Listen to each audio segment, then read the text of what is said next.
An entitled tourist thought he could humiliate a royal guard by kicking him, but one reckless move turned into a painful lesson, leaving him on the ground begging for help. Here's what happened. The afternoon sun cast long shadows across the grounds of Buckingham Palace as guard Thomas Harrington stood at his post, his scarlet tunic catching the golden light. His polished boots reflected the day's dying rays, each brass button on his uniform telling its own story of dedication and service. At 32, Harrington carried himself with the quiet dignity that came from years of real combat experience. Though tourists snapping photos would never guess it, the same hands now holding his ceremonial rifle had once pulled wounded comrades to safety under heavy fire in Afghanistan. The late summer breeze stirred the plume of his bearskin cap, but Harrington remained motionless, his eyes fixed forward with unwavering focus. Behind that ceremonial stance lay the strength of a soldier who had earned his position through more than just drills and ceremony. 3 tours of active duty had taught him the true meaning of standing guard, not just over buildings and symbols, but over the principles they represented. Tourists milled about the palace grounds, their excited chatter and camera clicks creating a familiar backdrop to Harrington's watch. Most were respectful, keeping a proper distance as they posed for photos or listened to tour guides explain the history of the Queen's Guard. A young girl waved shyly from behind her mother's skirt, and though Harrington's expression never changed, there was a softening in his eyes, the kind of subtle response that only years of service could teach. A pair of elderly veterans walked past, their campaign medals catching the sun. They nodded slightly to Harrington, a gesture of understanding between those who knew that the ceremonial uniform before them was worn by a real soldier. Their quiet respect was a sharp contrast to the occasional tourist who saw only a photo opportunity, missing the centuries of tradition and sacrifice the uniform represented. The palace clock chimed 4, its deep tones rolling across the courtyard. Harrington had been standing at his post since dawn, his posture as perfect now as it had been at first light. The discipline that kept him motionless wasn't just physical, it was the same iron will that had served him in combat, that had earned him commendations he never spoke of, that had forged him into the kind of soldier who could stand as a living symbol of military precision and unwavering duty. The respectful atmosphere of the palace grounds shattered as Carter Blake's voice cut through the afternoon air. "This is so lame," he announced, deliberately loud enough to draw attention. "Dad could probably buy this whole place if he wanted to." At 18, Carter Blake had never heard the word no from anyone who mattered in his privileged world. His designer clothes, pristine white tennis shoes that had never seen a tennis court, and silk shirt that cost more than some people's monthly rent marked him as someone who had been given everything except the wisdom to appreciate it. "Watch this," he called back to his private tutor, who hovered anxiously nearby, employed more as a babysitter than an educator for the summer trip to Europe. Carter shouldered his way through a group of tourists who had been quietly photographing the palace, his movements carrying the careless entitlement of someone who had never faced consequences for his actions. The silk of his shirt rustled as he stopped just short of the restricted area around guard Harrington. Carter's manicured hand swept through his perfectly styled hair, a gesture he'd practiced in countless mirrors, though it carried none of the authority he imagined. "Hey, toy soldier," he called out, his American accent sharp with mockery. "Bet you wish you had a real job." "Ha!" His tutor, Mr. Peterson, stepped forward with a worried frown. "Carter, perhaps we should. Perhaps you should remember who signs your checks." Carter cut him off without taking his eyes off Harrington. The guard's stillness seemed to irritate him, like an expensive toy that refused to work on command. "I mean, look at him, standing there like some kind of statue. Probably couldn't get real work anywhere else." A middle-aged British woman nearby pulled her children back, her expression a mix of disapproval and concern. Carter noticed and flashed her what he thought was a charming smile, the same smile that had gotten him out of trouble at his exclusive private school countless times. "Don't worry, Mom," he said. "I'm just going to liven things up a bit. Place could use some actual entertainment." He moved closer to Harrington, studying him with the same dismissive interest he might show a museum exhibit. The guard's decorated uniform, his perfect posture, the subtle signs of real military bearing, all of it was lost on Carter, who saw only another barrier to push against, another rule to challenge. Seriously, Carter raised his voice further, playing to his growing audience. My dad's security guards at least do something. This is just sad. He rocked back on his expensive heels, the gesture making him look younger than his 18 years, a child playing at being powerful in a world he couldn't begin to understand. Seriously, Carter raised his voice further, playing to his growing audience. My dad's security guards at least do something. This is just sad. He rocked back on his expensive heels, the gesture making him look younger than his 18 years, a child playing at being powerful in a world he couldn't begin to understand. The afternoon heat had begun to press down on the palace grounds, but Harrington's posture remained perfect. His eyes stayed fixed forward. Though decades of military training had made him acutely aware of Carter's every movement, the boy's expensive shoes scuffed against the courtyard stones as he continued his taunting circuit. I bet it's because you couldn't make it in the real military, Carter continued, warming to his theme. That's it, isn't it? Had to settle for playing dress up. He leaned in closer, his silk shirt rustling. Or maybe you just like wearing fancy costumes. The hat's a bit much, though, don't you think? Mr. Peterson made another weak attempt at intervention. Carter, these guards are actually active duty. Active duty what? Carter spun around, his face flushed with the excitement of having an audience. Standing still, looking pretty for Instagram. He turned back to Harrington, emboldened by what he mistook for weakness. Come on, at least blink or something. Show us you're not just a really expensive mannequin. A small group of American tourists had edged away, embarrassment clear on their faces, but Carter was too focused on his performance to notice. He moved even closer to Harrington, close enough that the guard could smell the remnants of the boy's expensive lunch at the Ritz. You know what I think? Carter's voice dropped to a stage whisper. I think you're just afraid to move, afraid to speak up, afraid to be real. His words carried the confidence of someone who had never faced actual consequences, who had never learned the difference between courage and cruelty. The sun caught Harrington's medals, decorations earned in battles Carter couldn't imagine, in places his privileged world had never touched.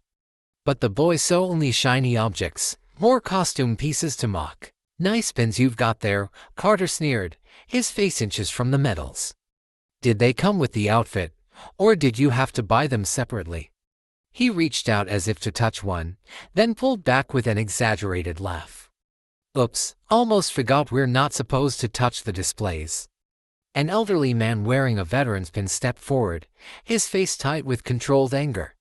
Young man, those medals were earned in the gift shop. Carter cut him off with the casual dismissal of someone who had never been taught to respect his elders. Come on, this whole thing is just a show and not even a good one. He turned back to Harrington, his voice taking on an ugly edge. At least the guards at Disney World talked back. The tension in the courtyard had become palpable. Parents guided their children away, while other tourists watched with a mix of fascination and horror. But Carter, cushioned by 18 years of getting his way, remained oblivious to the atmosphere he was creating. Still nothing. Carter's voice had taken on a harder edge, his privileged confidence cracking in the face of Harrington's unwavering discipline.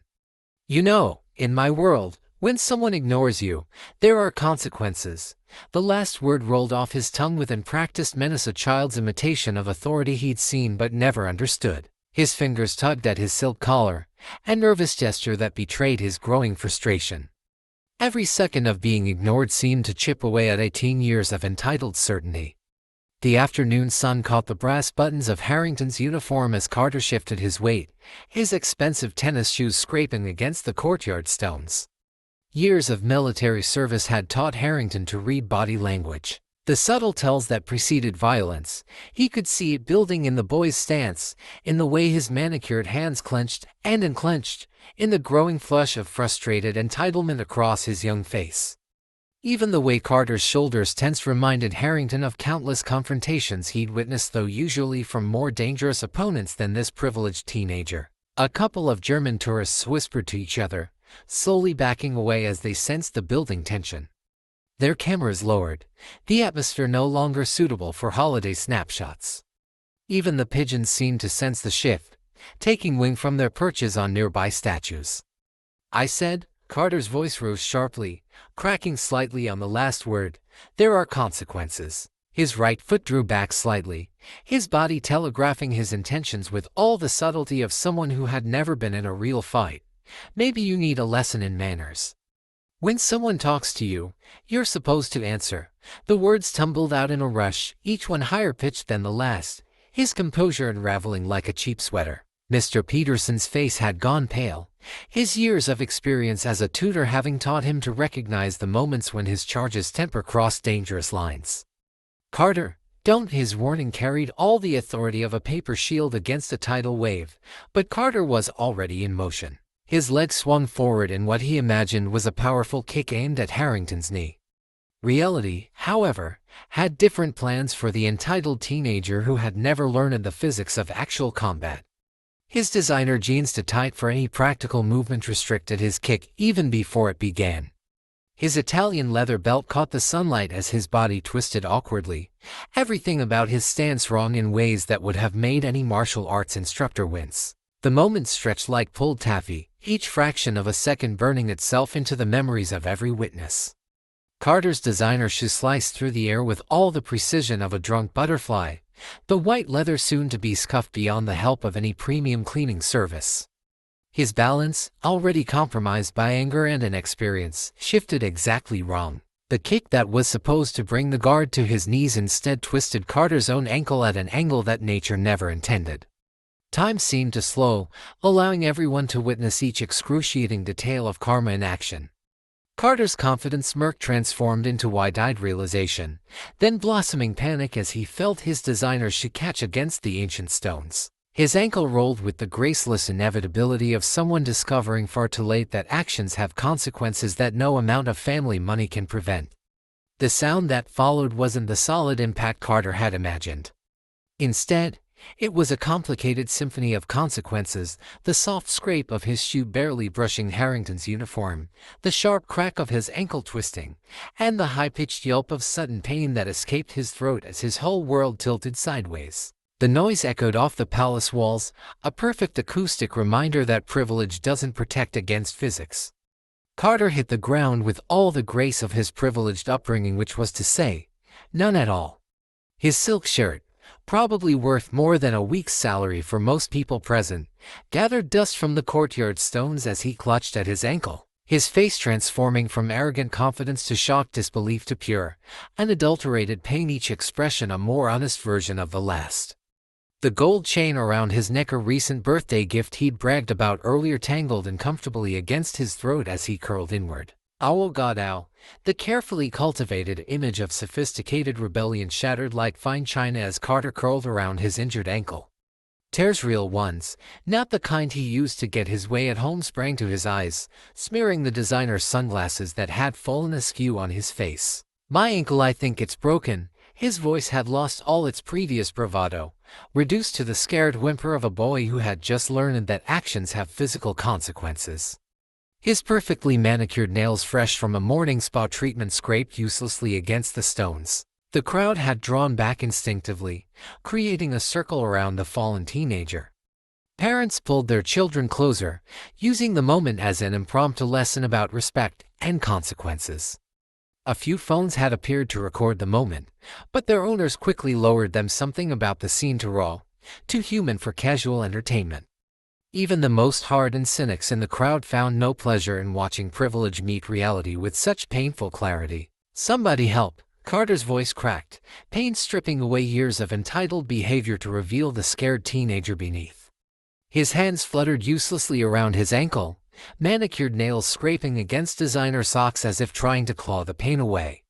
The Italian leather of his belt creaked as he twisted, trying to find a position that hurt less. "Dad's going to kill me, oh God, it hurts." His sunglasses clattered to the ground, revealing eyes wide with a fear no amount of money had ever prepared him for. The injury wasn't life-threatening, but to someone who had never experienced real physical pain, whose worst hurts had been emotional and quickly soothed with money or privilege, it was an apocalypse of agony. Carter's face had gone from flushed with anger to pale with shock, his carefully styled hair now mussed with sweat and dust from the courtyard stones.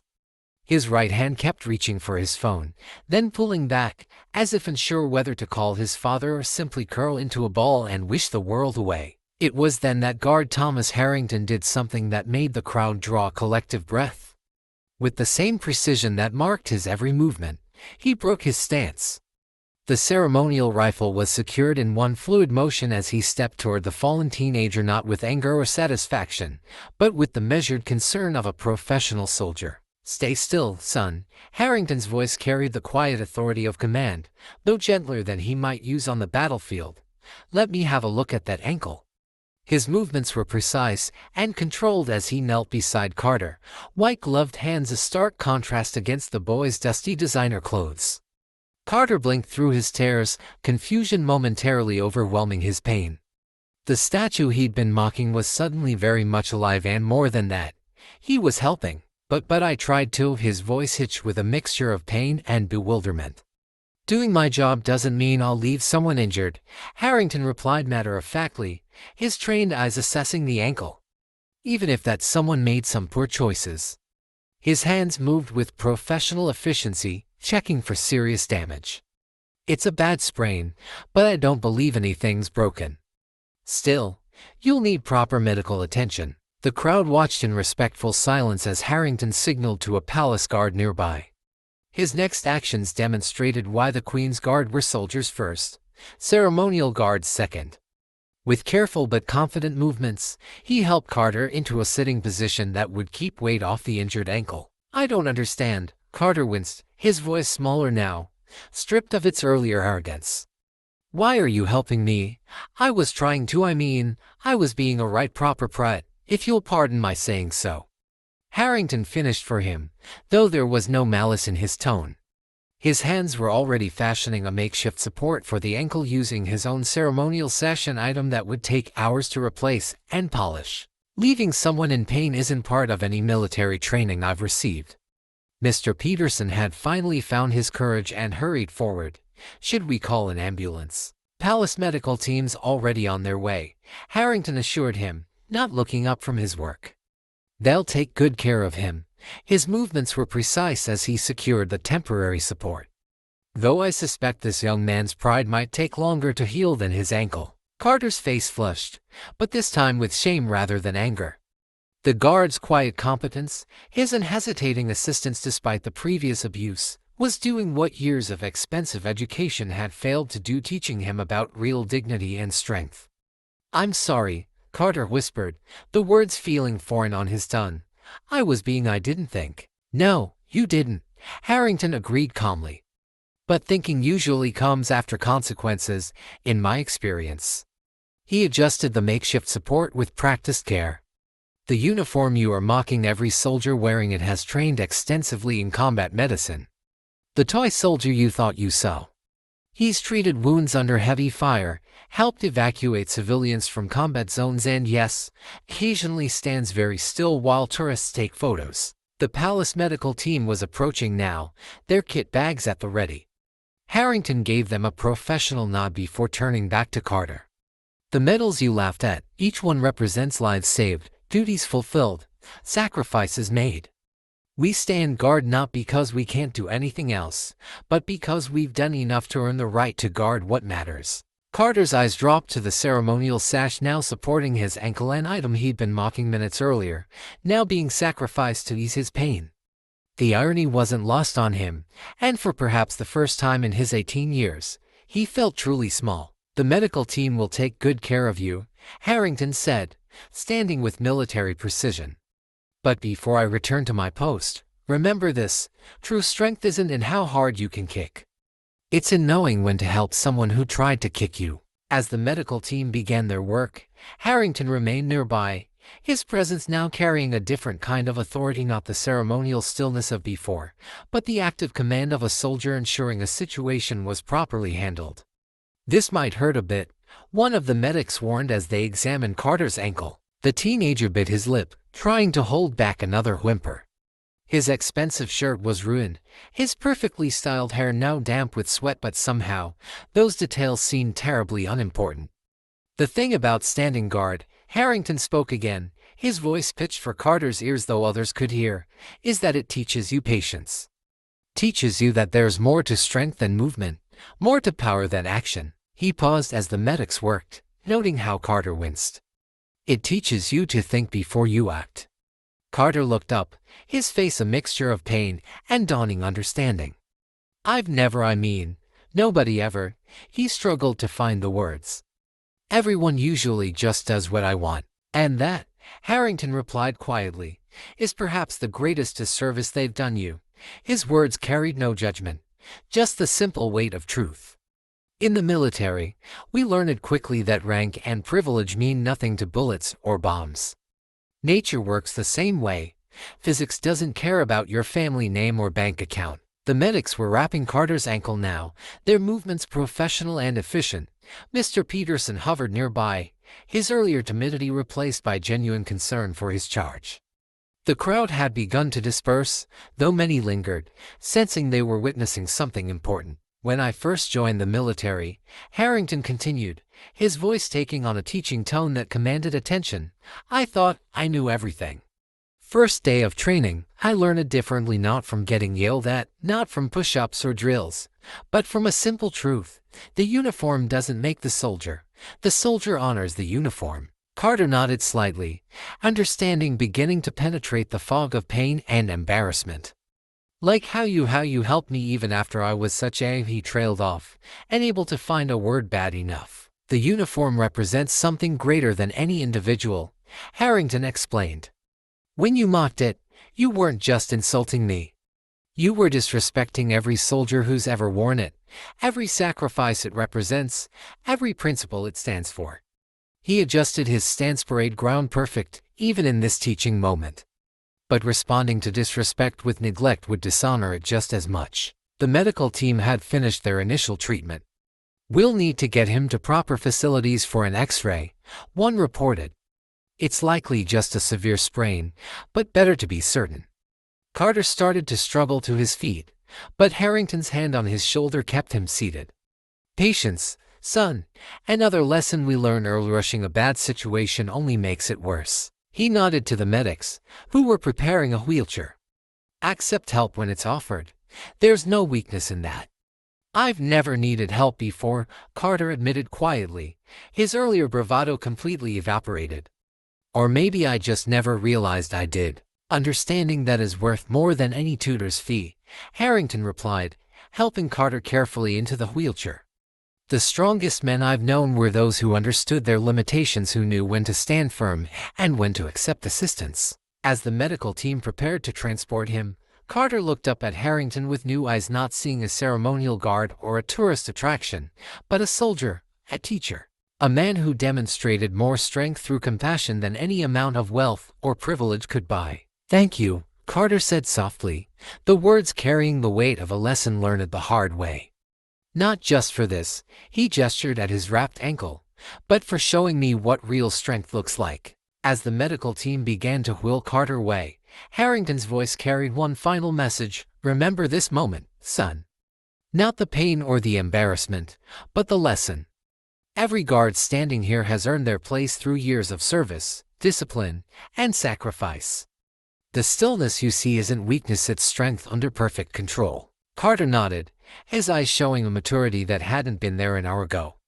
The wheelchair moved smoothly across the courtyard, taking him past the same tourists he'd shouldered through earlier, but now, instead of arrogant dismissal, his face showed something new, awareness, perhaps even the first glimmer of respect. Mr. Peterson hurried alongside, already on his phone. Yes, Mrs. Blake, Carter's had a bit of an accident. No, the guard was actually most helpful. His voice faded as they moved toward the medical facilities. Harrington watched them go, his bearing still perfect despite having broken protocol to help. The crowd that remained looked at him differently now, not as a tourist attraction, but as what he truly was, a soldier whose commitment to duty included not just standing guard, but embodying the principles of service and compassion his uniform represented. With the same precision that marked his every movement, Harrington returned to his post. His ceremonial sash was gone, sacrificed to help the very person who had mocked it, but somehow, its absence made his uniform seem even more dignified. Each medal gleamed in the late afternoon sun, their significance no longer just ceremonial, but proven through actions. As he resumed his watch, a curious thing happened. Tourists who approached now did so with noticeable respect. Parents quietly explained to their children not just what the guard was, but what he represented. The story of what had transpired spread through the crowd in hushed whispers, each retelling reinforcing the lesson that true authority comes not from power or privilege, but from character and compassion. From the palace medical facility, Carter watched through a window as Harrington stood at his post exactly as he had before, but now, the teenager saw something different.